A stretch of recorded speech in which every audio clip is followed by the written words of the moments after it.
Jessie teaches Lauren about feminist stuff. And words. This is our new pilot. Elevator pitch next. Ready graphics? Ready theme? Good evening. For your information tonight, Hi, I'm Jessie Mullins, And I'm Lauren Milberger. and this is FYI. The Murphy Brown Podcast. Is Elvis? Is questionably Elvis? Is it Elvis? Oh, we're just gonna do a cooking segment. Just have sex, Jim. Just have sex, Jim. So the thing with the egg. It's a love letter to women. And on today's episode, We'll be talking about the season 1 finale, episode 22, The Morning Show. Hey everyone, this is Jessie, and this is Lauren. and we are here for the finale of season 1. Can you believe we're here? We can't believe we're here. No. We're very excited to be here. Yes. This week's episode is directed by someone you know, someone we've mentioned. Kelman, Barnett. This episode is written by our first true freelance writer, someone who doesn't become a regular staffer later. And this was written by Catherine Baker. Now, we don't have a bio for Catherine because she did not become a regular writer, though she does return for later episodes. But I just wanted to give a quick little call out to one of my favorite cult fandoms, which is I'm a massive Bruce Campbell fan. I have met him 3 times, and each time I have, as I put it, squealed like a 13-year-old girl at an Aaron Carter concert. I went for both of his book releases, his autobiography, as well as his fiction, and then I got to meet him when I got to interview Ash vs. Evil Dead Season 2 at Comic-Con, where I also met Lucy Lawless. If you want to see me cry, just ask me about that in person. It was the best moment of my life. However, he briefly was on a TV series called The Adventures of Briscoe County Jr., of which Catherine Baker wrote a single episode. Oh, you know who's also in that show? The actor who played Mitchell Baldwin later on. Look at that, a little connection. Let's call it 6 degrees of Jessie's fandoms, all converging on Murphy Brown. Anyway, Catherine Baker is a freelance writer who wrote this wonderful season ender. I think it's really cool that a non-staff writer got to write the season finale. Yeah, we asked Corby why that might have been the case, and her answer was, everyone was really tired. That's the most humanizing response. I know, I love it. It just, writers, people, they're just like us. But as we pointed out last week, this was not filmed last. So this episode was actually filmed after the summer of 77, which is interesting because of the Elvis reference. So it was Yep. obviously on their minds. But also asked Corby why perhaps they moved things out of order. She honestly didn't remember. But, well, we've talked about that when we first started this series, we didn't understand why Summer of 77 was not the finale. But now I think I get, and both of us, I guess, will talk to each other and everybody why we think that. Yes. You're shaking your head. I think you do too. I think I know why they switched the order. Yes, I have some thoughts about that, and also my own personal why it works for me. Yeah, it actually As the works finale. better for me now. Yes, and we will talk about how I was very surprised by this episode. I didn't remember much about this episode, and I found myself very surprised with my reception of it. Same here. And this episode aired May 22nd, 1989, but was filmed April 7th, 1989. And the opening song is dedicated to the one I love by a group you've heard us speak of before, the Shirelles. It was in 1961. Now, the last time we heard Shirelles, we talked about Carole King. Lauren shared her history and thoughts on the wonderful Carole King, the writer of said song. But now we're actually going to talk about the Shirelles themselves. So first and foremost, this version of the song is actually a cover. Which I was shocked. Yeah, I had no idea. I genuinely, until I just saw this, thought this was the original. It was written by Loman Pauling and Ralph Bass, which was a hit for the Five Royales in 1957, long before the Shirelles, and then later for the Mamas and the Papas. The Shirelles re-released this song in 1961, and it charted at only number 81 on the Billboard Hot 100, which actually surprises me because I know it so well. Yeah. Well, I think the previous song, Will You Still Love Me Tomorrow, is just a bigger hit for them. It is, Yeah. absolutely. But the fact that this only went to 81 actually kind of surprises me because too. it is used so much. But that is after the fact. So the Shirelles were actually classmates at Passaic High School in New Jersey. New Jersey. Shirley Owens, later known as Shirley Alston Reeves, Doris Coley, later Doris Kenner Jackson, Addie Mickey Harris, later Addie Harris McFadden, and Beverly Lee. They are said to have started the whole girl group genre. So many say that the Shirelles' acceptance by both white and black audiences before Motown was a huge mainstream movement is part of the early success of the civil rights movement. When we get to season 3, we will continue the story of the Shirelles with Lauren sharing some information about Florence Greenberg. But Yes. we'll save that for you. So should we get into the episode? Let's do this. Let's do it. So we have the cold open in a set that we are rarely in this season, Murphy's bedroom. I still can't get over how floral it is. It's very floral. It's so floral, and it's just not Murphy to me. Even though it is, like, looking at it, I'm like, yeah, that's Murphy's bedroom. But the type that I see of Murphy, I just don't understand the amount of floral. Yeah, but I also realized that eventually she does get another floral comforter, but it's like a green. Exactly. So it's not as like pink. And I think that's what I remember. I think the pink background, and not to be, a femininity shamer, that I think you can absolutely be a strong tomboy who also has pink things. Absolutely. I think I just so equate her with the more green palette, especially of her walls and everything like that, that when I see pink floral bed sheets, it throws me. I assume she inherited them from someone, But we also have an above camera angle, which is Yeah. really great. Murphy, not a good sleeper. Not a pro sleeper. No. Also, stuffed animal. It's Hey, a cow. I- Which is kind of adorable. I wouldn't have guessed that Murphy would have a stuffed animal. I do. Really? Because I still do. Aw. There's something childlike and comforting about that I think I think it unlocks a certain vulnerability for her No, it is. that she doesn't see elsewhere. And she does have toys in her office. That's true. There's a certain yeah. childlike quality. I had just forgotten, and Yeah. I was like, oh. I actually have a funny story about cows. Let's do this. So there is a behind the scenes, like, true Hollywood story of Murphy Brown. And I know now that several of the interviews are on Diane's ranch. I didn't know she had a ranch. Because someone recently posted this really kick-ass picture of Diane and a bunch of bulls. Yeah, it's awesome. It's pretty awesome.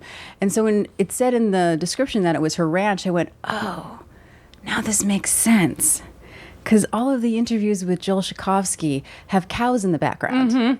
And so my friend and I would watch it, and we thought it was hilarious because they're very... commentary? no, they're just very distracting, the cows. Yes, cows are very distracting. Yeah, we just thought it was funny.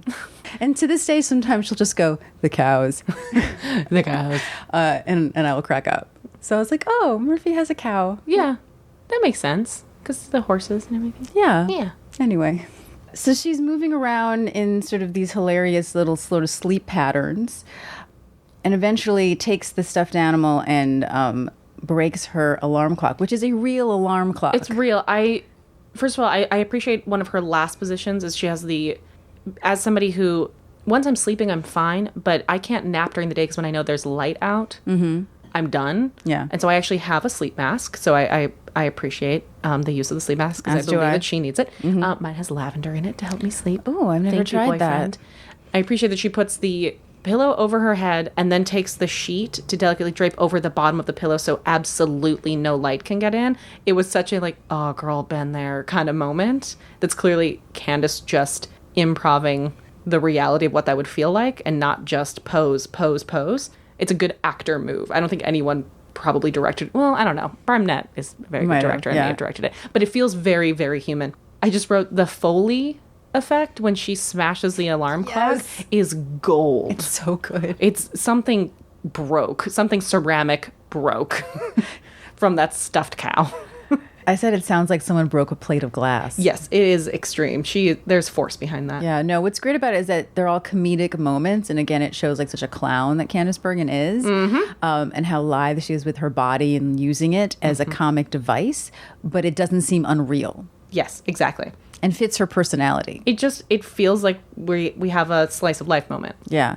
But no, I'm not surprised that she needs a face mask and the pillow. I always sort of joke. 'cause Same, girl. I do Same. too, right? I actually have a couple different masks because I'll knock them off during the week and then I just can't find them. I have a cooling mask, and then I have my nice normal lavender mask.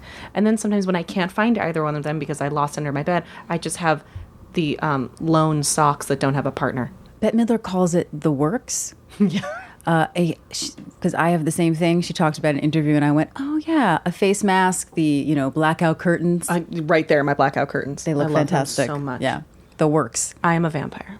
Yes. That's why you look so amazing. Thank you so Great much. skin. Thank you so much. So we're in the bullpen. We open up. Murphy gets off the elevator, Now, I like the outfit on her, but I'm going to make a joke. So I'm not making fun of her outfit, but wouldn't necessarily be for me. But I wrote, she looks like she's ready for a yacht adventure. She does. It's one of those costume outfits. It's Love Boat leisure wear. Yes. I don't think I could pull that off. No. But I mean, I couldn't. No. I bet you'd look great. How dare you even suggest that I could not pull something off. But I actually do not think I could pull that off. I think it's a Candice Bergen's beauty plus that Murphy walk just kind of sells that it's not kitsch. Yeah. Because this person would never wear kitsch. No. So it somehow works in a way that I would look like I was dressing up in a boop boop be-doop Love Boat outfit. It also looks like season 1. Like, I don't think she wears anything similar afterwards, but it works for me. It's some things that I look at and I go, oh, not Murphy, but this works. It's just not what we see know later. it, but then I forget it. Yeah, exactly. She has an announcement to make. This is her 200th day without cigarettes. And she goes around the room. She's so obnoxious. She's extremely obnoxious to Fran, to Marv, you know. I was like, oh, finally, I can confirm that's Marv. Yes. I'm always like, which one? The African-American guy who we see a lot. I never wanted to misname him. I was like, it's Marv. I have it in all caps. And she says it'll be cake later, which feels very like classic Murphy. I was like, oh, that sounds like this could be out of context, like season 4 or 5 or something. So she runs into Jim at the Coffee Island. And it seems that every day lately, Murphy is coming in and making this announcement, and Jim is done. Kudos for the specificity of this line, of Jim line. Would you like to tell us what Jim says? Okay, so I have basically the entire transcript of this interaction. I figured you would. So much Jim. It's great. But what I love is it's his intensity as it goes, and all of his lines on this episode have just brilliant theatrical acting training behind them, because they start one way and it grows, and it just, so he starts with this kind of sneer as he says, I know, Murphy, everyone knows. 200 days. Yesterday you told us 199 days. Places his stir and his coffee. Goes, why, it seems like only a week ago it was 193 days. What I'm trying to say, Murphy, is that as much as we love you, and we do love you, and his stirring starts getting faster, we're wondering whether this is going to go on forever. Smack, smack, smack, throws it. I wrote that Jim is using the stir to let out his sexual tension. He is. Because then Murphy asks him when the last time he had sex. Oh, God, it shows. Doris and I were having a little problem in our marriage. We don't seem to be able to. And at this moment, he's posed himself behind the water cooler and he drums his fingers on it. He goes, get in step. And then he does a little thing with his fingers where he does a little finger dance with each other lately. It's so great. I love it because Jim is a modern man who cares about a healthy sex life as a mature man. And by that finger acting, I can tell that he cares about Doris's as well. Oh, God. Look at those fingers. They are dexterous, and they have a lot of energy. Little like, dlink.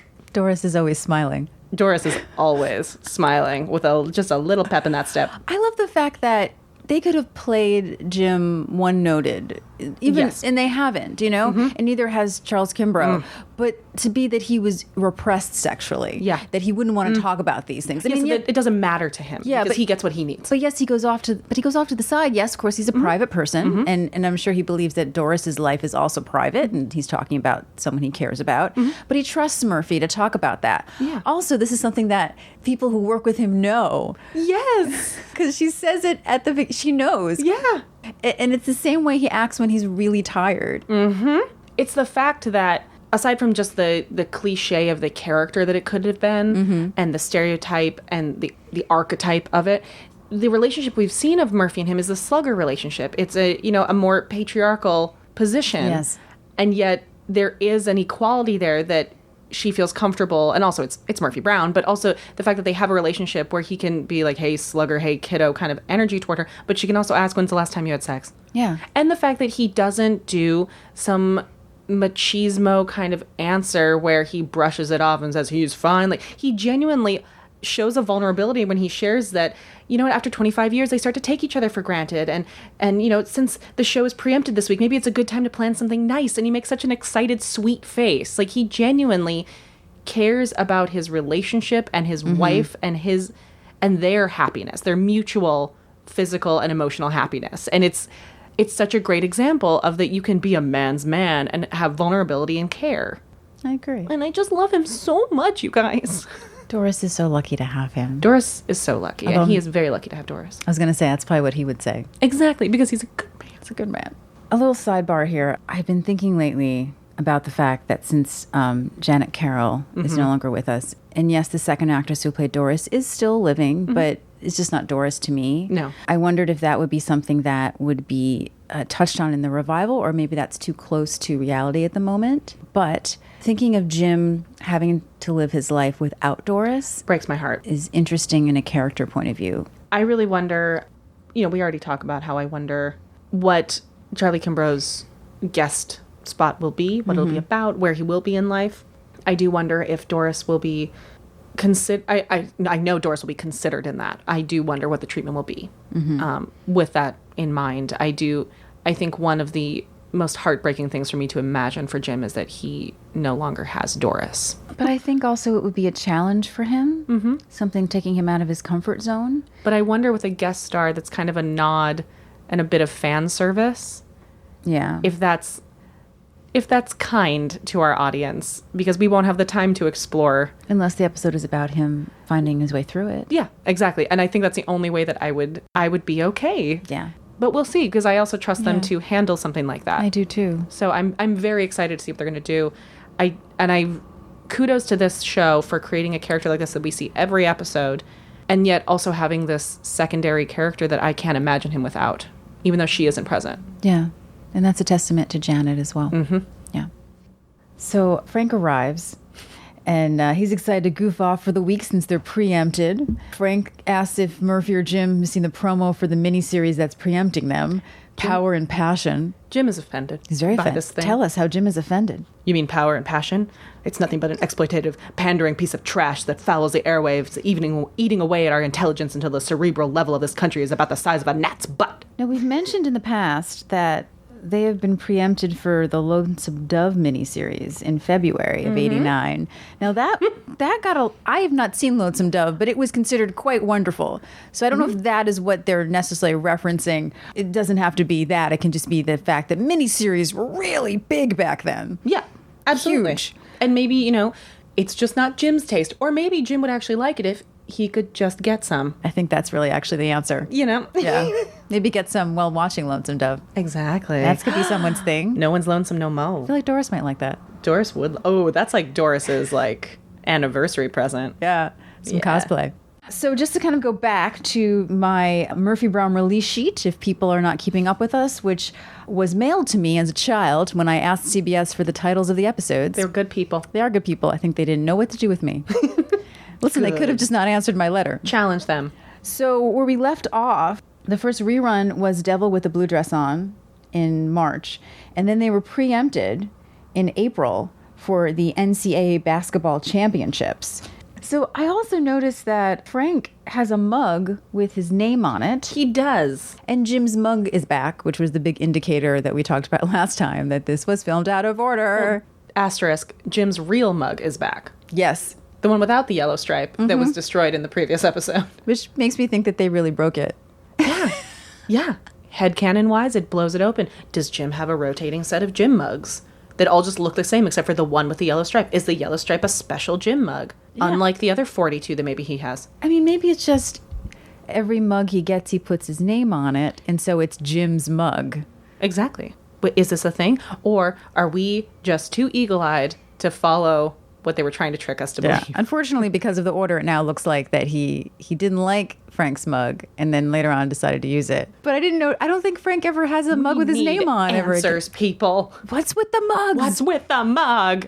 And Murphy doesn't really get her own mug until she gets her mommy mug, I feel like. I never really saw her with a regular mug. Frank has one of my favorite lines after Jim storms away. Yeah, after Saucy Jim storms away, Frank goes, "That's a guy who hasn't sunk a putt lately." It's really good. Joe has a really great way of putting this sort of like sexual lilt over a lot of lines. Yeah. It's just the right amount that it's not, it's exactly the joke it was meant to be. It's not gross. It's just a, Nope. Yeah, that's accurate. Didn't get it as a kid. So Murphy comes to her desk and she says, "I'm Murphy Brown, welcome to my desk," which I feel is a little bit different. I feel like she usually says, "I am Murphy Brown, you must be my new secretary." Exactly. But I'm sure they mix it up a bit. And as mentioned previously, probably a residual in the writers' minds from summer of '77, her secretary is not Elvis? Is Elvis? Elvis? Is questionably Elvis? Is it Elvis? I'm calling him not Elvis for the rest of the time. I'm calling him not Elvis. I wrote that he is just a fat suit on skinny legs. Because his upper body is padded so much to look like late in life fatter Elvis. But the man is so clearly not. Oh, and his jowls are, it's Elvis from like the hips up. If I didn't know any better and if he didn't interact with other people, I would say he was some sort of figment of Murphy's imagination. I want that so badly to be real that at the end of the season, she's just cracked just enough that that's what we're left with. But he does interact with Corky later. Yeah, and Miles. And then the whole group has that great, like, Nah. So we're all laughing because it's Elvis and he says so many names, I'm so confused. He says Edward Pressman first. Is that it? Okay. He's also intentionally kind of mumbling, eating them as he's saying them. Yeah. And so she's can't figure it out yet. She's kind of, anyone ever told you that you remind them of someone? Which, because we just watched Summer of 77 and we know how much Elvis meant to her and Frank. I know. I know the joke. I get the joke. I get the joke intellectually. But I have so much trouble believing she doesn't immediately go, Elvis? Like, I have so much trouble believing. Well, maybe she just doesn't want to say it. Like, she knows, but she doesn't want to be like... long enough. It's been since 77. It has been 11, 12 years? Yeah, it's 11 years. It's been since 77 Yeah. that she has considered possibly ever seeing him in the flesh. So, fine. Mm-hmm. And then he says that people say I favor Roy Orbison, which is such a great joke. It's so good. Yeah. And then Miles comes in. He welcomes not Elvis. He introduces himself, not Elvis, as Edgar Pressman. Mm-hmm. And Murphy has to go, excuse me, I'm sorry. I thought you said your name was Edward. And he just makes excuses. It's Edward Edgar. I got to go make some photocopies. And he says his full name is Edgar Edmund Preston. Oh. He's like, yeah, Edgar Edmund Preston. So that's the thing. He says it different so many times, I can't keep track. Or Pressman. Anyway. Yeah. The point is. And then Murphy can't shake it. She's like, what? I can't. And Miles says, you know who he reminds me of? An older Jay Leno. I wrote, what a phrase. I don't know if I remember a world when Jay Leno was not older Jay Leno. But it's showing Miles' age. Exactly. So Murphy just wants to see us. They go in the office. Miles has a proposal for Murphy. Asks if she knows the show Another Day America. She says, you mean the morning show that was taken over by the entertainment division and has come to symbolize and threaten the demise of broadcast journalism as we know it? That Another Day America? Uh-huh. So I tried to find out, because I remember when these shows were taken over by the entertainment division and are no longer part of the news division, but I couldn't find any information. I don't remember when it happened. Me neither. Yeah. I had trouble researching that. I'm glad it wasn't just me then. But I remember when it happened, but I don't remember when. I wonder if it was around this time, though. But it obviously had already happened. Yeah, exactly. Also, the fishbowl made me realize that our two favorite shows have strong women with fishbowls. Exactly. And Toby Ziegler. And Toby Ziegler. There you go. So Susan Sitwell, which made me think of Sally Sitwell from the Brady Bunch, That's what right? I thought of. Yes. I was like, oh, I know that name. Is on maternity leave, and host Bob Bates hasn't recovered from his tanning salon incident, which Miles laughs at. The poor man. I mean, as somebody who, the longest I was ever, when I was in college, tanning beds were very popular. Oh, yeah. I come from the land of seasonal affected disordered people found sun wherever they could. I learned very quickly that I am not meant to tan because the max I was able to be in there without getting a burn on the lowest setting tanning bed was 3 minutes. Oh, man. That's, So scary. it's very easy to have a tanning bed accident. Okay. Miles is heartless, is what I'm saying. I think also Miles laughs when he's uncomfortable. Yes, and he does. knows that this conversation is going to be uncomfortable. Also, I want to remind the listeners that I, as an old viewer trying to view this with new eyes, I finally see the Miles I enjoy. So now I'm enjoying Miles being an annoying monster because I care about him again. Yes, we do. So they want Murphy to fill in for the week. Isn't that great? Miles gets so overexcited when he wants something to happen. And it's a firm no with Murphy. No, it's not great. Great? No, it's not.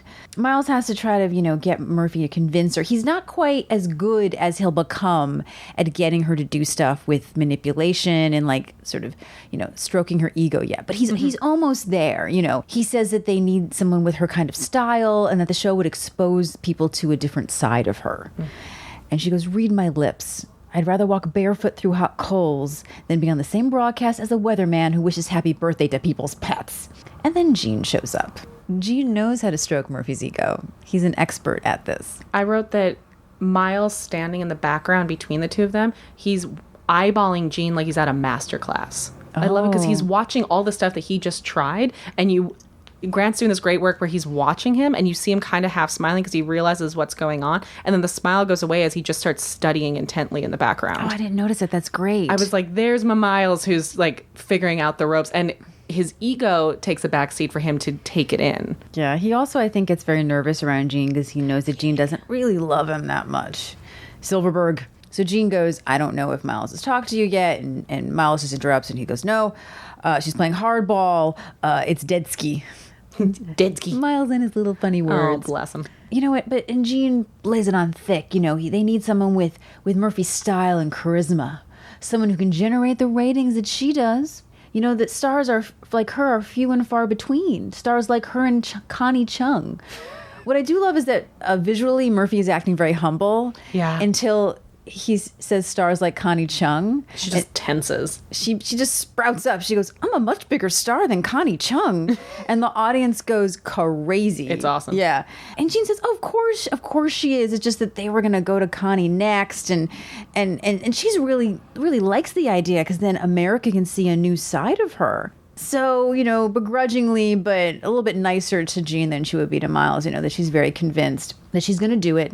But she makes a point of saying that she's going to do it because it would mean a lot to Miles. His smile. His sweet smile when she says that. And Jean thanks her and is kind of taken back. But he says he's happy that this little relationship is working, you know, because obviously he hired Miles. And he asks Miles, hey, we'll have lunch sometime. So it's helping their relationship. Yeah. And when he leaves, Grant, or I say Miles, is so genuine with this line, you know, and the smile. He goes, I really haven't seen this side of Miles. I think he's putting down all of the anxiety and all of the energy that he brought into the room that he had to talk to her about. And he goes, why did you do that? And she goes, oh, I don't know, Miles. Sometimes Donna Reed comes in and takes over my body. Let's not question it. It's so good. So this is one of the reasons that I think this is the finale. Because if you take the two relationships that are in the pilot, this is the end of the arc for that. And I have to say, Jessie, I wouldn't have seen it as much if you hadn't talked the way you did about Corky. Thank you. And brought me to, I don't want to say brought me to that side, but saw Corky in a different way this season than I did growing up. Thank you. Yeah, I think that the Miles and the Corky arcs are just, it's such a great recap of a season if you just watch the beginning and the end. They are, as opposed to having a B plot in episodes, they are kind of the background arc you didn't know you were watching. Yeah. And we get that payoff in this, and that I agree with you on this Miles moment. It's because and it's like me saying, I found myself really irritated until recently with him. And I think it's because Miles as a character has really found his footing, and he's found this confidence to be completely sincere and vulnerable in this moment because he trusts her enough to ask her that question. And she believes in him enough to have thrown him that bone. And it's the complete opposite of when he enters her office the first time. Yeah, and she knows how that's going to give him points with Jean because otherwise it looks like he came in to do what Jean successfully did and Miles was not able to do it. Exactly. Even though Jean was the one who actually convinced her, she tells Jean that she wouldn't have been convinced without Miles. It's a really beautiful moment. It is. It's so simple. Yeah, very simple. You know, and I think the writers also were kind of finding Miles. And not only do we now see him, but when we get to the beginning of season 2, oh, there he is. Yep. 100%. That's Miles. Yep. Well, and I also, like you mentioned, that line of why did you do that? Grant could have chosen to keep that up. Yeah. And his work as an actor, and I'm sure Barnett's work as a director, to trust that, to do that sincerely, really capped the season 1 relationship in a way that could have been overlooked very easily. We're in the first act of the episode. There's no need to have that much sincerity. They absolutely could have gotten away with it, but they gave that moment its due, and it really paid off. It's beautiful. Also, dartboard. Yes. So it says, how is my driving? Call. And one of those signs. Yep. Which is funny because this aired after the Bickners, but was filmed before. So there's no way they would have known, and it just fits so perfectly. It makes me very happy. Yeah. I like that for my mind, it's because of the Bickners. Yeah, I think so too. So Miles thanks Murphy, you know, he owes her. And then it dawns on her, oh, wait, well, I'm going to have a co-host. Who's going to be my co-host? then Corky comes in and she's so excited. She just heard the news. And hugs her in the most amazing way because Candace doesn't move and she looks so annoyed and she's like hugging her, but she's so rigid. It's so awkward. I love Corky's it. just melted into her, and she ends it on this high note that just sustains. That I'm sure is just the most ear-piercing, annoying thing for Murphy. And the audience goes crazy. I was so happy. I just wrote applause. And then Miles sneaks out. Yeah, and as I would. So we find ourselves at Phil's, and Murphy is just swooping in at the hero table to join Jim, who is mid-meal. And she asked if he's heard the news. And he goes, oh, the morning show. They asked me to host it once. Laughs. As if I really want to get up at 3 a.m. to interview some flash-in-the-pan starlet. This is another speech where as he starts off jovial, and he slowly starts snarling. Just have sex, Jim. Just have sex, Jim. Some flash-in-the-pan starlet or health food nut for the sole purpose of entertaining late-to-work slackers or the chronically unemployed. And at this point, he's physically snarling and hooking them on a day-long spree of soap operas. And his face... It ends on his snarl he's making, and his whole face just starts twitching in this glare. And she goes, Jim, have you booked that hotel yet? No. Hurry. And Phil swoops in, and he brings up the morning show, and Murphy wants to know, is there anything he hasn't heard? And he says, well, I was a day late on the Quail nomination. Ding. But that was more of a psychological denial situation than anything else. Ding, ding. Ding, ding, ding, ding, ding. And he takes off back to the bar. Corky arrives, and... in her Corky way, she is very excited. She is moving with those shoulder-forward energy, and she sits down, very excited to share that she has the segment list for the week. And she's thrilled because they get to interview Charles Pritchard, a very distinguished author. He just won the Children's Book Award, and she uses that to explain to Murphy, since Murphy has not heard of him. She is flummoxed that Murphy has not heard of Charles Pritchard. He wrote China Berry Chuckles in the Land of the Woogies. And she's so just kind of defiant of, how do you not know what this is? And Murphy rolls her eyes, and she shares the list with Murphy, saying, make sure you take a look at this. There are some challenging things on it, which we find out include gifts you can make for Father's Day, how to get your dog to respect you. To which Murphy, as expected, rolls her eyes and says, this is not challenging. It's a snap. There's no studying necessary. And Corky says, well, I'm glad you know everything about spring fashions for thick-waisted women. Me, I have to do my homework. And I'm making it a short day. I'm going to bed early, so 3:30 a.m. isn't a shock to my system. Think about that, Murphy. You know how you retain water when you're tired. So this line actually reminded me a little bit of something that Candace Bergen said in an interview. There was this interview she did with Jane Pauley that was on one of my tapes, so I used to watch it a lot. And she talks about, that there's so much dialogue, and she'd stay up late at night. Some nights to stay up, she'd have to lie like on her kitchen counter or on a table or something. Something like hard. Something uncomfortable. Yeah, so that she would stay and not awake. bedroom-like. Yeah. And Jane Pauley was like, oh, but then if you're so tired, you're not going to look good, for the set. And she goes, yeah, well, that's not the priority. And I loved that as a kid, that she was like, I don't care how I look. Like, it's important that I do a good job. But something that I think is, and again, when we talk about qualifying each other's values in the show sometimes, and sometimes being, if you're ultra feminine, you're considered as having the wrong or shallow priorities. Something that we do find out about Corky in this episode that I really appreciate, as I wrote, again, Corky with the integrity. Corky isn't looking down her nose at the gig she's been given, and she's giving it as much attention and care as she would serious news. And she understands what the viewers actually are looking for, Yes, she what does. they want. And part of that is that I don't want to tune into an early morning show with people who look tired. Yeah. I can imagine if you're going to look at what some may consider a shallow consideration, she's actually probably looking at it from a smart approach, which is, whether you like it or not, you're not in print, you're not on radio, you are on camera, and what you look like can affect the viewer. So the fact that you're going to show up looking puffy and tired next to somebody who looks awake in bright colors, your job is there to wake people up. And so I want to give Corky some integrity points on this, because I don't think it's just that she wants to look good and just that she's slamming Murphy for looking puffy when she's tired.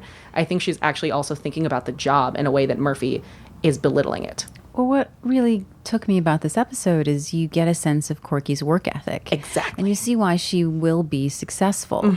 Is, like we've talked about before, she may not have all the answers yet, But she finds them. she finds them and she wants to, and she knows how to work hard, and she's okay with falling flat on her face. Exactly. And what makes this a great finale is the fact that she and Murphy have switched places. Exactly. And she discounted her in the whole pilot, and now she kind of understands a little bit better. I have to say there were multiple women my age or younger, and that I, after rewatching this episode with this eye, who have told me, because they're younger than me and they're barely saw anything about Murphy Brown and want to listen to the podcast and watch the first season so they can understand.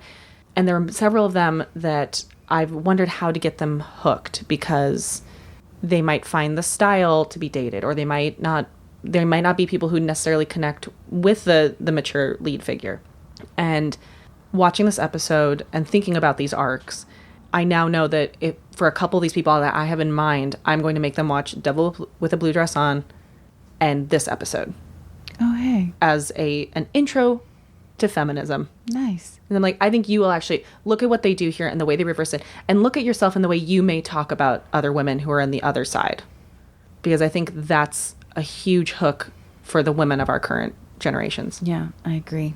And I'm so proud of the writers. I'm so proud of the performers and the direction for what happens in this episode. And Corky for her integrity. And then on another side, this episode, ending the season with this episode, when in just a few weeks, the first episode of the revival series will air. And I'm actually really glad that we're recording this episode before we go to the filming. Agreed. This way we're not recording this episode knowing what her future in morning shows might be. Yes, not that we would give any spoilers, but maybe subconsciously it would affect the way we see this episode. Yes, we are going in with our assumption of what may happen, but we don't know yet. You do not. Watching this episode with that consideration is very interesting. And I keep imagining certain clips of what Murphy says or what Jim says about Murphy later on in some promo, with clips of her, having to do it now. No, it's a different kind of morning show. Exactly. Absolutely. But it's still early in the morning. It is the last thing that they ever thought she would do. Yeah. And now this is going to be her job. Yeah. And I'm very interested into that contrast from this episode and what it means. Corky takes off, leaving her pearls of wisdom. I get it. And so we find ourselves in the townhouse. It is very late that evening, and unlike Corky, who, because of her work ethic and integrity, has gotten all of her research done early and gone to bed early, we can all assume that Corky is fast asleep at this time. Oh, yeah. Murphy is downstairs on the couch in her purple burgundy palm tree pajamas. Love it. I love them. I want a shirt like that. And her hair's a mess, and she has her sleep mask on. It's up on her forehead. She's desperately trying to sleep and cannot. She's complaining about it to Eldon, who's in his overalls and a peach patterned shirt. She hates that she has to be in a makeup chair in 5 hours and can't sleep, which makes me feel like any time that I have to get on like a red-eye flight the night before, I'm just like, Eldon, helpfully, why don't you try reading a book? That always helps me. I said she tried reading China Berry Chuckles, but can't get through it. And Eldon very sweetly offers to read to her while she lies down on the couch, which I will, as a secure adult woman, will say, that still works for me, because my sweet, perfect partner, when I can't sleep, will read The Hobbit to me until I fall asleep. Aww. It is magic, and it works. Her reaction to that is, that's stupid. And he says, hey, it's a once-in-a-lifetime offer. So finally, she settles down with her head on the arm of the couch, and he does a really sweet, you comfy? And I just wrote, I just can't wait to see Eldon with Avery. I know. It's some of my favorite stuff. He's just such a good, uncle dad feature. I just love him. And I just see him as you comfy? Because that's probably what his mom or his nana asked him. Just sweet. And so he starts reading the book, and he says, China Berry chuckles, gathered up all his belongings, and went in search of his dear old friends, the Fifis. Now he knew that their leader, Kelbo, would help him on his fearful mission, and she proceeds to interrupt him and say, you know that I had it figured out by page 3? Any fool can guess that China Berry Chuckles finds the magic key in the ogre's cave and the Woogie's Christmas is saved. To which Eldon slams the book shut. I love that gesture that he makes it loud. Oh, it's like a slap of frustration. He says, well, thanks a lot. If I was reading Anna Karenina, you'd probably tell me not to get too attached to her. Which, question. Yes. My brain has decided that because he's such a fan of Russian art, that Eldon has actually read Anna Karenina. Yes. I love that. Yes. He loves the Russian art. And I feel like Eldon actually reads Tolstoy as he goes to sleep. He would want to feel the Russian feeling. Exactly. So he's making this comment, and, Murphy makes a take, and I'm believing that the joke is actually that he does know the ending of the story, and he's making that real, you'd spoil this for me. Oh, absolutely. And not that he's actually he's not actually misunderstanding that that would be a terrible thing. Because I could see that joke being played both ways. That he assumes because it's called Anna Karenina that she would be fine, and he's making a joke if there was somebody not as literary. But I'm going to believe that he has read it. And Eldon is a smart, literate guy. he's a smart, artistic, literate man. yeah. I think he reads a lot. And he loves He the doesn't- Russian art. I mean, he doesn't watch TV, Exactly. so he must read and paint. I believe that Eldon is drawn to the tragedy of the Russian art. I think so. So now we're at the morning set. Murphy has on the most. No, we don't really see her at first, but I just have to talk about the outfit that Murphy is wearing. Yes. Because this is where I wrote it. All gray, the sort of white shirt and a belt and a white flower. Very sort of Sex in the City before Sex in the City, which is interesting. Very Carrie Bradshaw, which, speaking of Sex and the City fashion, yeah. Patricia Fields. Who did Sex in the City is me doing the costumes for the revival. Yeah, it's a very, very Carrie Bradshaw flower. Yeah, and I really love the way it looks on her. And then she has this hat on at the beginning because she's exhausted and sunglasses, which just looks great. And she's like two-fisting tea.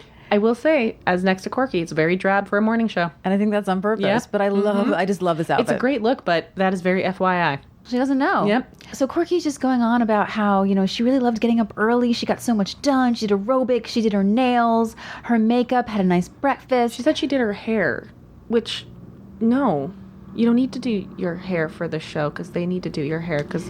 I know, but I think that as a Miss America, she just knows how she likes to do it. Always does her hair. Yeah. But it's like, Corky, be more efficient with your time. You don't need to do... Okay.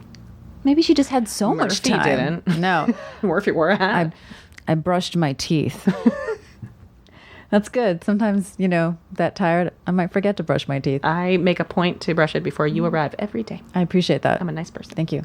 Corky decides to introduce herself to the weather guy, who she just loves. She just loves Such a him. sweet, genuine moment from Corky, and he's horrible to her. I wrote, Weatherman needs a hotel too. You're right. So Corky just says that she's been watching him for years, and he has such a sunny disposition that just comes through the screen. And you think for a second he's going to take it, and then he goes, "Tell it to someone who cares." He's upset that he lost his chance to be on the couch until a couple of Tootsies from a primetime show.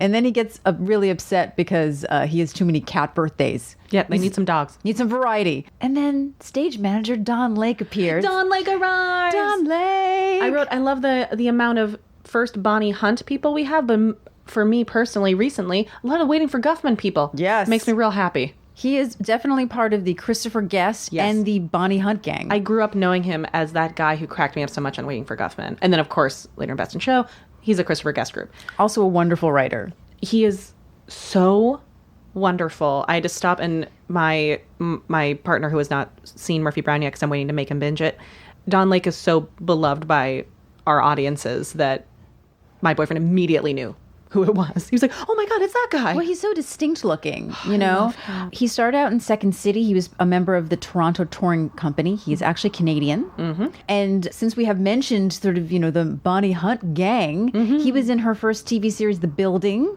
He was in Bonnie, which was her 95 to 96 sitcom. And he wrote, because he's actually also been Bonnie's writing partner for A Life with Bonnie, which our guest Marianne was on, and he co-wrote the film Return to Me, which we also talked about because Marianne is in it. It's actually 6 degrees of Don Lake.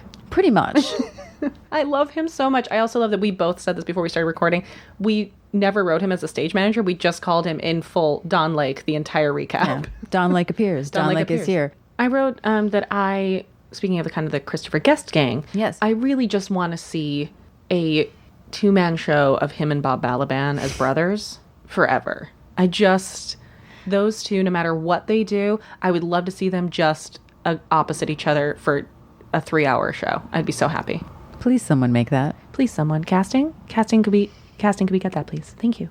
Oh, Don Lake is the stage manager. Did we even mention who he is? Sorry, Don Lake is in this. We're not just getting excited because we thought about Don Lake once. Yeah.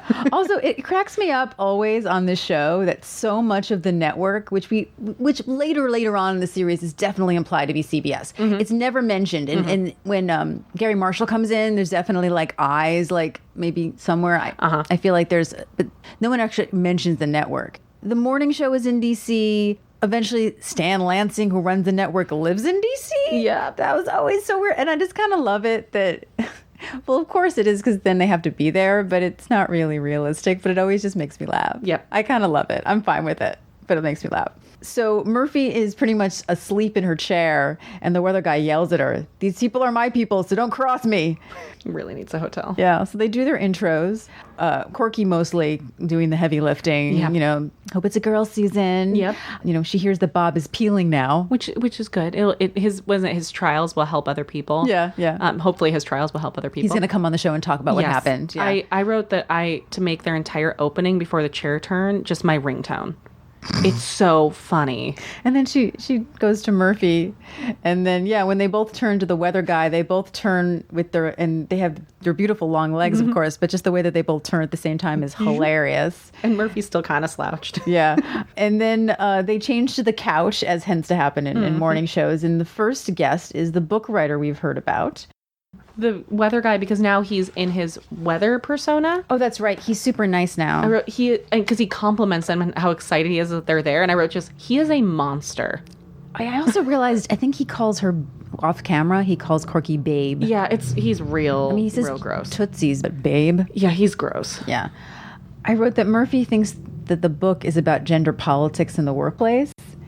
She literally says, "Well, I, for one, couldn't help noticing that the male-dominated Woogie kingdom seems to mirror our own adult struggle for sexual equality in the workplace." And Pritchard is kind of taken aback by that. He doesn't think that the Woogies have a particular sex. Tell me, aren't the Fifis actually an oppressed minority of sorts? All in her anchor voice, by the way. All in her anchor voice. She is doing her, I'm going to grill and get this guy. Can we talk about Jim Jansen as Yes, author please. Pritchard? What if, that face, another guy that you're like, you're in everything. So I probably know him best as Reverend Skinner from Gilmore Girls. I think we all do, yeah. Because he's just so wonderful. But he's also in 2 episodes of Star Trek DS9, which, I'm sorry, that's Deep Space Nine, for those of you not in my Star Trek convention days. Thank you. He is just a genius. He's been in everything. Oh, I also remember him probably first, I want to say, as Dr. Heitz Werber in X-Files. He made 3 appearances he was in the pilot of the X-Files, which is why he probably stuck with me. And then I also knew him from a guest appearance on Third Rock from the Sun. He was also on an episode of Love and War. He was on Bette Midler's infamous sitcom Bet. Yes. And he also appeared as HUD Secretary Bill Fisher in an episode of The West Wing, Stirred. Yes. And he returns to Murphy Brown as a different character. He does. I'm glad he does. I love his work so much. And he is really, for being so physically notable, he's quite the chameleon. Yes. I really thought that Murphy Brown had been really great with the casting continuity. And it is. It's pretty damn good. Yep. But so far I've noticed 2 people who do come back. Yeah. One of them you could say could be the same character. He comes back as Mr. Cameron in Brown vs. Board of Education, and I'm pretty sure that he works at a school. So it's children-oriented. Yeah, no, it's a good one. Didn't I interview you once? Yeah. This is my favorite part of this scene, actually. He asks Murphy if, he goes, "Do you have little ones, Ms. Brown? I think I can intelligently discuss your book without the benefit of having experienced childbirth." Which, agreed.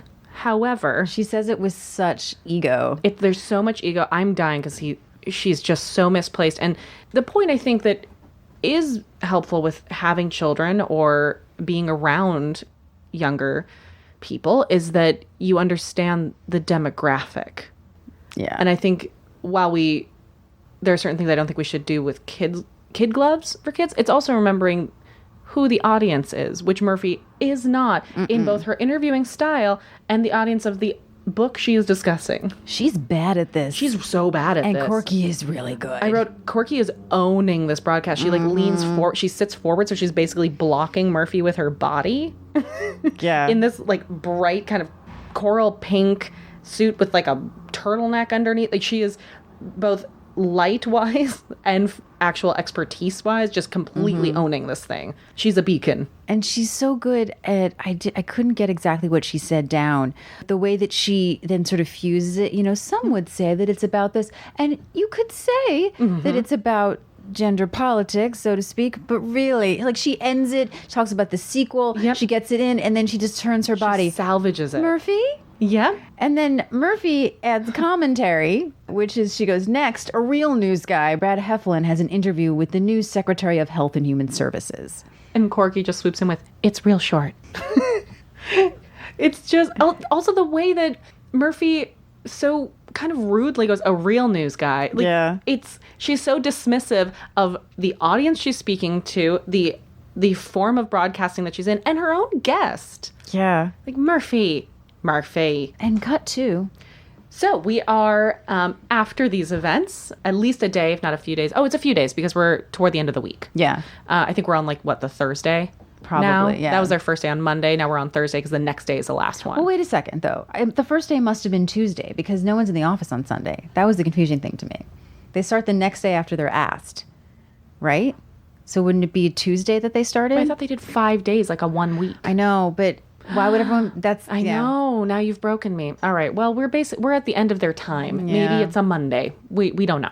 And they come charging in, and what I love is again this reversal of roles, where Corky is admonishing Murphy, and she says, "You're going to have to lighten up. That's all there is to it." She says, "We're not doing Meet the Press. You're dragging me down out there. Why did you insist to that poor actor that he's being typecast? Who cares?" And Murphy says, "Well, he's always playing the same innocent kid," and Corky's like, "He's 10." I kind of love that joke. It's great. And Yeah. I also just wrote, Corky's in this like cobalt blue skirt suit combo. It's got that crop jacket, but it's a very artistic crop jacket with the like black acrylic earrings. I said that whole outfit is very much back in now because it's not just a bright skirt suit of the 80s. It's very fashion forward and architectural, and I'm seeing that now. Well, something that Diane talked about in the commentary for 77 that I didn't bring up is that they purposely, which I'm sure we both have noticed, is put Corky in outfits that contrast Murphy. And these kind of little jackets really do. It does. And it just, I see this outfit on racks again. Like the big, like plastic kind of acrylic, highly saturated earrings are 100% back. That bright blue and the more architectural suit, those are all coming back in a fun way. The 90s are here. I know this is really, 89, but She's fashion forward, so she is the next. exactly. There you go. Thank you. Yes. But looking at Forever 21 is like walking into an episode of Friends now. It's crazy. So then the not Elvis walks in singing to himself about blue and blue suede shoes. Oh, hello, ma'am. He sees Corky. And he just wanted to say that he's been really enjoying her work on the morning show very much. And she says, "Oh, isn't that sweet? And you are?" Because, of course, Corky, gracious to the end and so sincere. And he proceeds to say what sounds like Elvert Pressler. Like, he's so much closer to Elvis Presley now. This is why I can't remember his name. Elvert because Pressler? It's different than before. And what I was saying was this name changing had me giggling on a separate level, which is it's reminding me of Jerry from Parks and Recreation, where they just keep changing his name. So I spent the entire time just calling him not Elvis because I don't know what names they're saying. And he walks away, and at that point, and I think it's because now he's at the closest he's been to saying Elvis Presley, everyone pauses, and even Corky looks at the group, and so we have Miles and Jim, they're behind the coffee island, and Murphy's sitting there, and everyone kind of looks up and looks at each other like, could it be? Nah, and they all shake their heads and move on. I hadn't noticed that moment until I rewatched it a third time, and I like, what? love it. I appreciate it. They give them the moment of possibly being smarter. Gene returns. Gene is back. He walks off the elevator. Kinsella's in the house, and he goes to straight to Corky and tells her she's doing an excellent job. Everyone upstairs is highly impressed, and the audience response is great. She says, "Well, thank you so much, Mr. Kinsella." And he says, "Call me Gene," which is a big deal for Corky. And he then turns and says, "Hi, Brownie. Been watching you on the show. Lighten up." And just takes off. I love Gene. I love He's so Gene. business. Yep, I love him. I love that he loves her, but he's a businessman. Yeah. He's gonna get it done. I love he calls her Brownie. It's awesome. Murphy looks around and she's like, "I'm not that bad, am I?" And Jim starts walking past her and she goes, "Jim." And he turns around and he goes, "Frankly, Murphy, I've rarely seen anyone so ill-suited for a situation as you are for the morning show. You're acerbic, humorless, inflexible, and unprepared. In a nutshell, you make Sam Donaldson look like Pinky Lee." Which is damning. The way he says Pinky Lee. Pinky Lee. He just like pushes on it. Also, I was laughing because you're acerbic, humorless, inflexible is all kind of stuff that I'm like, okay, I could see Jim enjoying that stuff about her. But the unprepared is very damning. Oh, I think so too. I was like, ooh, that's the like, ow, Jim. And she goes, "I thought you went to a hotel with Doris last night." He goes, "I did. It was great. Thanks for the advice, Murphy. But you still suck. and turns around and walks out, and the whole place erupts into applause. It's great. And Sophie's like, it was great. As everyone cheers and she looks downtrodden, Miles comes around the island and he's apologizing. He just didn't know she could be bad at anything. And he says that I guess the morning show is harder than you thought. And she says, you're right, that it takes a certain kind of person to ease people into their day. And Corky knows how to do that. I hate that. I love that she goes, it's not that I'm bad, I'm just not good. Yeah. Well, and I love that she is now acknowledging that Yeah. there's a skill set to this, and Corky has it and she doesn't. And she hates that it's something she doesn't have. Yeah. Miles is like, "Aw, Murphy," and takes her forward. And what I love is, for me, the way he talks to her, it's like it's a teaching moment, akin to China Berry Chuckles. It's like maybe you'll just have to accept that there are some things you'll never master. Like we're putting the bow on this learning lesson for the children. And she goes, you don't think I can do it? I can do it great. Corky gave me the gardening segment. I'm going to tell you everything you've ever wanted to know about bulbs. People will be talking about mulch on their way to work tomorrow. And she's heading her way into her office. The words tuberous begonias will be on everyone's lips. Elwood, get me Georgetown Nursery. And runs in, and not Elvis nods at her and turns back to the phone he's been on and says, no, I said the jumbo bucket of chicken. I also love that Murphy goes, you think I can't do morning? I can do it. I can do it great. I can do it great. And I love it. She's like, oh, I know my segment. This is the key. She knows her segment, and she's going to prep like she's prepping for FYI. She's going to get everything that matters. And again, his name is now Elwood. Fine. I appreciate the reference to Blues Brothers. Well, no one knows what this man's name is. I also really think it's important that Miles says that it's something she can't master. And I wrote, those are fighting words for Murphy. Exactly. It probably would have been fine had you not said she can't do it. Yeah, no. We were back to the morning show set. And unfortunately, the gardener, Mr. Kurtz, was in an accident. He's fine, but he's just not going to make it from Virginia. And Murphy begins to have the biggest freak out because it's going to be a cooking segment. And I am so with you, Murphy. My favorite thing is she's talking with Don Lake about it. And he's like, it's no big deal. And she's like, but there's going to be another gardener, right? Right? No, it's a cooking segment. As they bring the table past her, and I love the way she just looks at it with this dread and fear.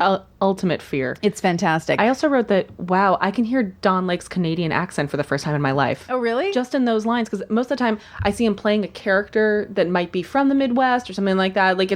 But he plays all these characters. This is the first time where I'm hearing his natural Canadian accent. Oh, nice. I was like, we're just gonna do a cooking segment. So Corky enters. She brought donuts again for the crew. They love her. Murphy is freaking out with her. Also, great pink blazer, silver cuff on her wrist, like So the good. gold one. And she goes, Mr. Kurtz jackknifed.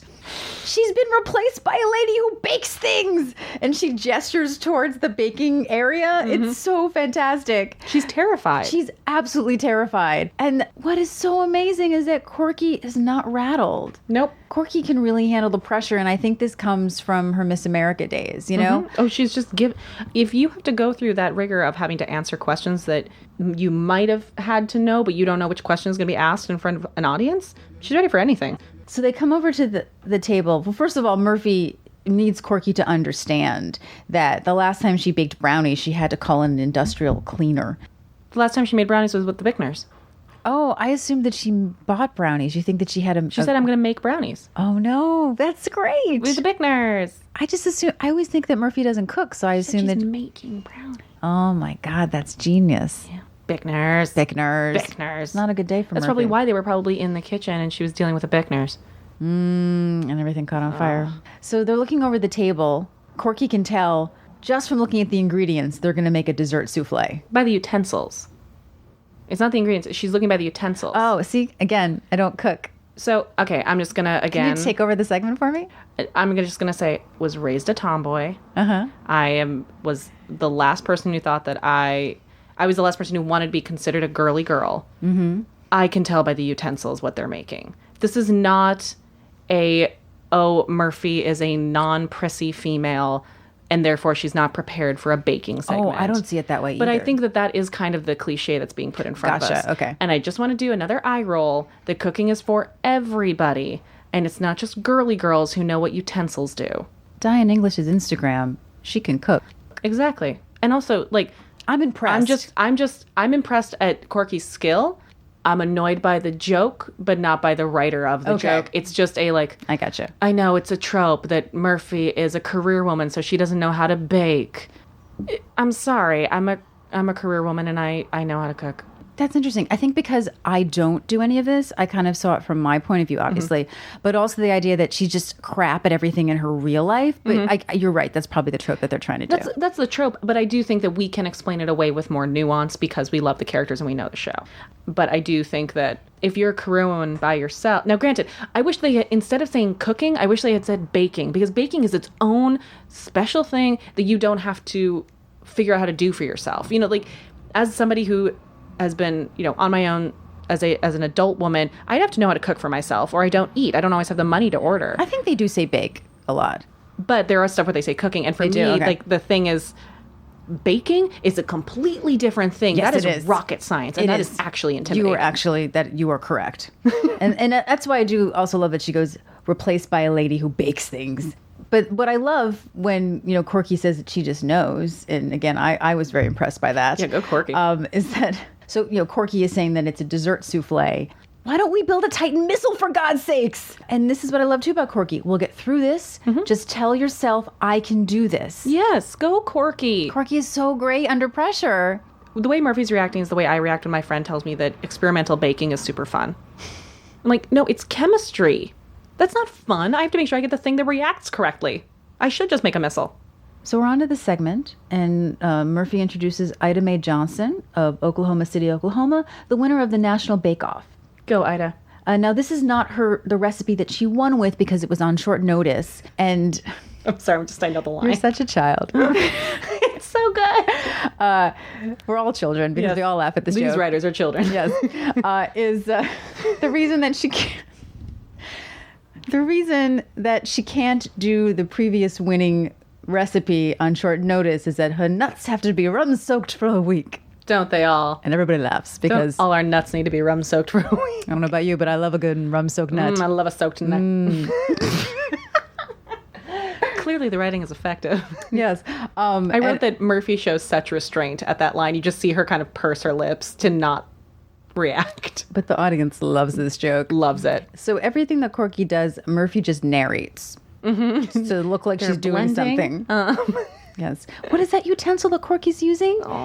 It's a spoon.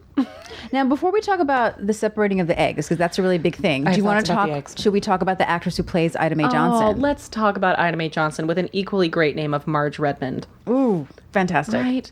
Oh, it's so of the time. So Marge is an Ohio-born actor. She is still around. She is 93 years old. Go, Marge. Go Marge. Marge Redmond, born in December. She's an actress and a singer. She has been working for so long. Again, as we always say, please go check out her IMDb. As somebody she's also prolific in the theater, but just on her IMDb, she has credits spanning from 1957 all the way until 2008, where she did a voice in Grand Theft Auto 4. This woman is amazing.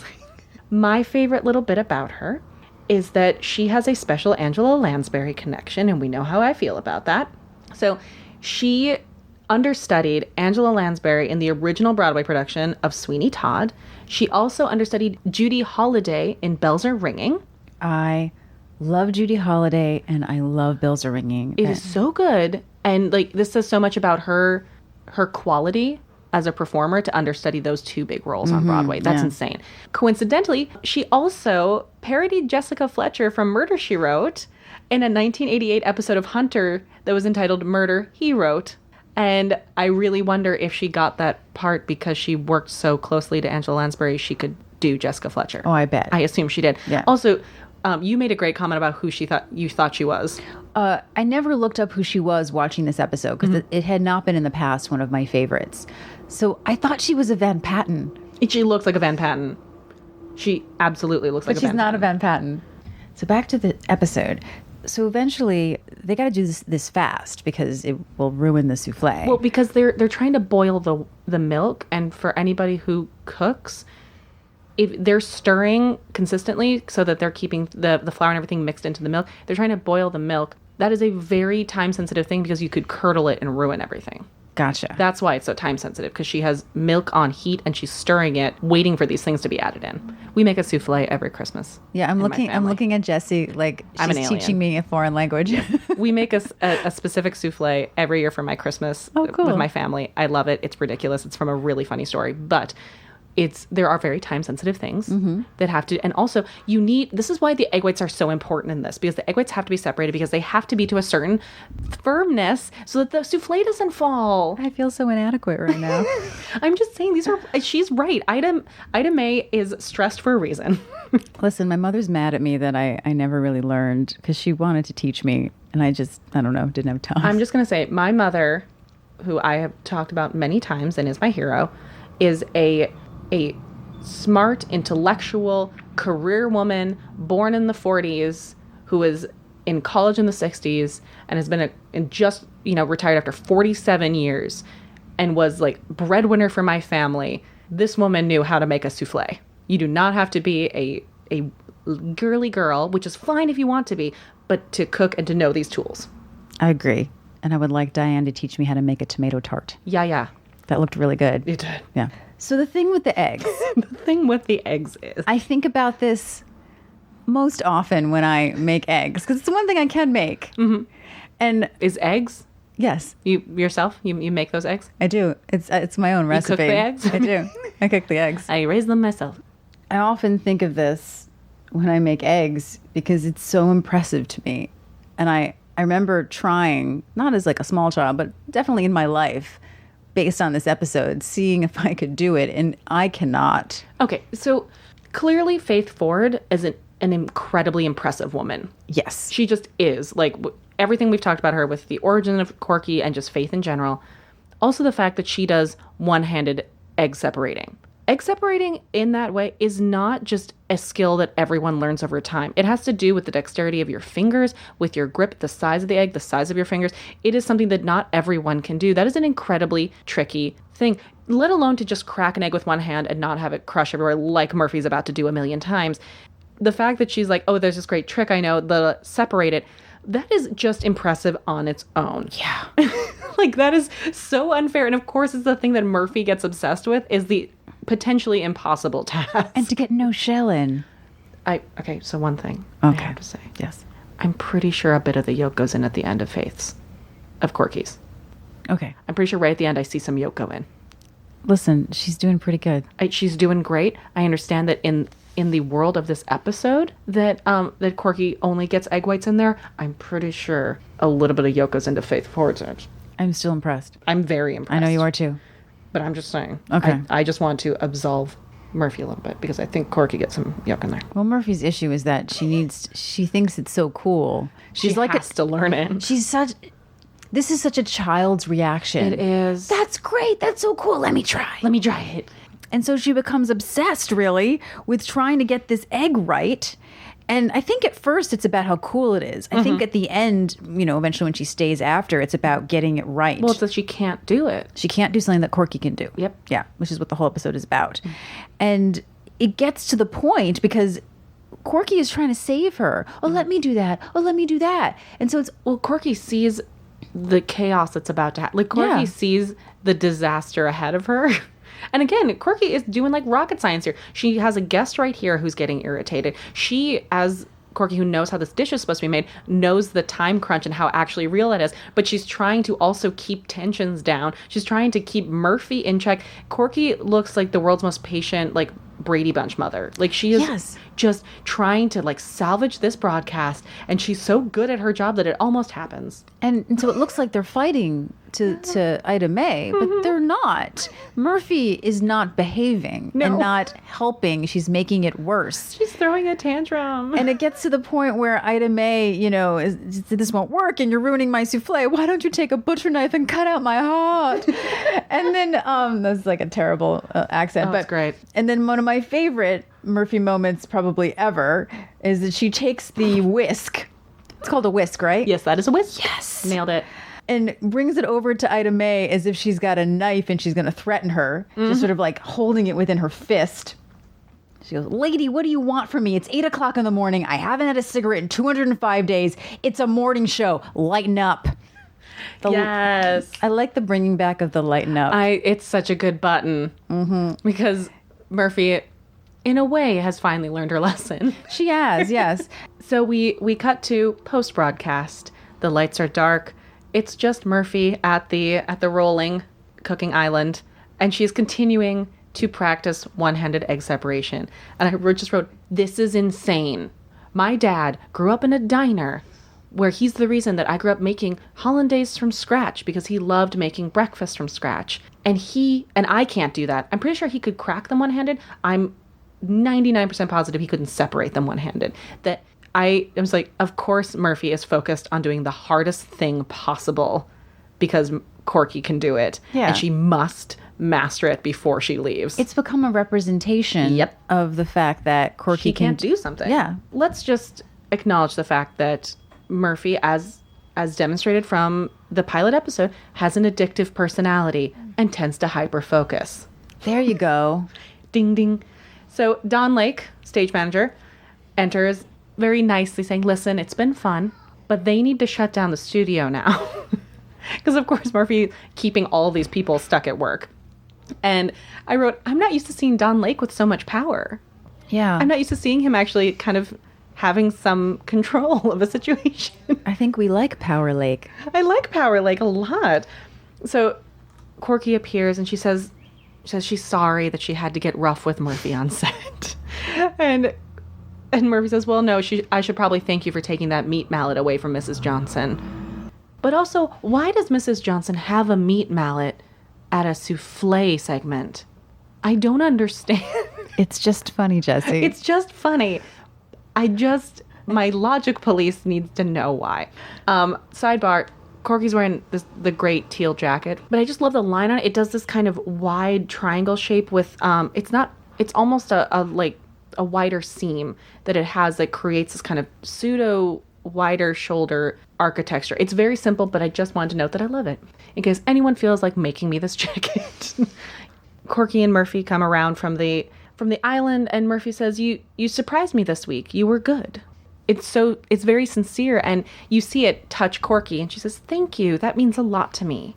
I wrote, she's so gracious and sincere. And then in the same sincerity says, I wish I could say the same about you. Corky's honest. She's very honest, and she really wishes she could say the same. Murphy says it's fine. She has accepted her shortcomings, sort of. And Corky says this beautiful little speech that I wrote down, which is, this week you're probably feeling a lot like I do most of the time. Somebody throws you into a situation you're not prepared for, and you fall on your face a lot. But I believe a person can learn if they study hard and really apply themselves. At least I hope they can. I really would love to be like you, Murphy. And I'm going to be honest, when I watched this episode, this made me cry. This is why it's the finale. I wrote, it's a love letter to women. This is exactly what we need more of. It's going to make me cry when you you're said welcome. that. You're welcome. This is just what we need in all of our workplaces and in all of our industries. Like, this is the fact that Corky has this self-awareness and this awareness of the lesson, of the parallel here, and there's zero resentment or malice behind her pointing it out. Yeah. She's not saying, oh, now you see how I feel. She's saying, it's coming from a place of empathy, of being like, I just realized that you were in the position I'm normally in. And she just did her best to have her hand out to guide Murphy along this unfamiliar path. And it wasn't about finally proving herself. She didn't have to. She just did her job, and that's how she proved herself without even making that her priority. It's why Corky has become really second to Jim for me as far as favorite characters. She just blew me away. Faith Ford has blown me away in retrospect in ways that I'm not sure I gave her credit for before. Same. And this episode was part of her Emmy submission. Mm-hmm. And that makes 100% sense. And Murphy says, gee, that's about the nicest compliment anyone's ever given me. Which is super sincere. Super sincere. Corky does her sweet little, come here, Murphy, and goes in for a hug. And the last moments we see is from Murphy's perspective over Corky's shoulder. We see this prankish glee come on her face as she raises the last egg from behind her back and holds it in line for Corky's head. And then you see her kind of grimace and go, and bring it back down behind her back. And they separate, and Corky goes, I knew you wouldn't do it. And the episode ends on a really, really great picture of the two of them during the author segment, which will be the picture that we use on the website because I love it too much. I love it too. And that, I just think I'm with you. We're on the same page. I completely understand why this is the finale now. Yeah, it really works. And yeah. And I wouldn't have seen it if we hadn't done the podcast. Yeah, absolutely. Because I think before I would have assumed that the finale was based on, if it was based on a relationship, it would be with Murphy and Frank or Murphy and Jim or something like that. Yeah. I never once considered that the arcs that really mattered this season were Miles and Corky. Because that's what the pilot sets up. Yep. Yeah. So this is our last episode of season 1, but we do have 2 more interview episodes that will take us to the end of August. Yes. And then we're going to take a little hiatus and come back in September. Yeah, like shows take hiatuses to like regroup. We're going to come back for season 2. Exactly. And in the interim, we have set up a Patreon. Yes. So while you are sitting there missing us intently, hear our beautiful voices through your ear holes or look at more information, you will be able to find us at patreon.com/ you guessed it, Murphy Brown Pod. If you're unfamiliar with Patreon, there'll be different levels with different prices that you will be donating once a month, and each level gets you different kinds of prizes. Everyone who is a member of the Patreon will receive special content. If you're unaware, we actually record longer than these episodes are. Yes. We edit them down because we want most people to be able to listen to it in one commute. Yes, and sometimes, we go on very unique tangents, or sometimes we just have a few more bloopers than you even hear at the end of the episodes. So if you want more of the podcast by being a part of the Patreon, there'll be levels that'll get you that extra content, little sections that we cut from the episodes that you can listen to, Yes. as well as some really cool little gifts that you'll be able to see when you go on and catch that out. Fun things we can't tell you about yet, but we will tell you about later. Yeah, so stay tuned to our social media. So, Lauren, what if somebody doesn't want to donate on a recurring basis? Is there a one-time option? Absolutely. The same week we'll be launching this episode and the Patreon. There'll be a button on our website where you can donate a one-time only donation to the podcast. Mm-hmm. And we are not snobs here. Whatever you find in your heart to donate, we appreciate. It can go toward just the cold brew that gets us through those early mornings sometimes. It could be a new mic. Whatever it is, we appreciate your support. And speaking of that, thank you so much for all of your support on iTunes with the rates and reviews and your feedback so far. It's been really, really wonderful for us, and we love connecting with you. Yeah, thank you so much. It really has meant a lot to the both of us. You know the drill on the website, the email, Facebook, Twitter, and Instagram, Murphy Brown Pod. As we gear up for the revival. We will have many thoughts and feelings. Yes, we will. So next episode, join us for a 2-part interview where we celebrate the end of season 1, the 1988-1989 season, with series 1 and series 1 through 4 director Barnett Kellman. Yay! I'm so excited for you guys to listen to this. We've just been sitting on it, waiting to share it with you. And we'll see you next week for another edition of FYI, the Murphy Brown Podcast. That you nailed it. Pelvis thrust. I wish people could see it. I wish people could see my excellent pelvic work. Speaking of Doris. That's the end bumper. That's the total end bumper. Bye, season 1. Goodbye, season 1. With class, we exunt.